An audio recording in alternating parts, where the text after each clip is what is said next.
There are 33 reserved words in the Python programming language. In this video, we will discuss the keyword except. Welcome back to our Python Essentials series. Today we're diving into a critical component of Python's error handling mechanism, the except keyword. It's our shield against the unforeseen errors that can arise during execution. Let's unlock the power of except. The except keyword in Python is used within try except blocks. It defines a response to specific exceptions that occur within the try block. Think of it as Python's way of saying, if this specific error happens, here's how I'll handle it. Why except?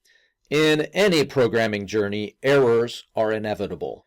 Except provides a controlled, graceful way to manage these errors, allowing our programs to address issues without crashing, and perhaps more importantly, to communicate what went wrong. Use except whenever your code executes operations that might fail under certain conditions, such as file operations, network requests, or mathematical computations. It's essential for building robust, user-friendly applications that can resolve or report errors effectively. Let's explore except through a straightforward example. In this code snippet, we attempt to open a non-existent file.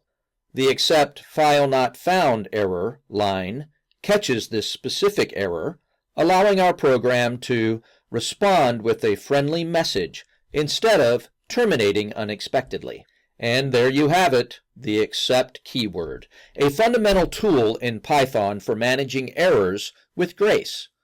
With except, you're equipped to write more resilient and user-centric Python applications. Embrace the challenges, learn from the errors, and continue to enhance your Python skills. For more programming tips and insights, don't forget to subscribe.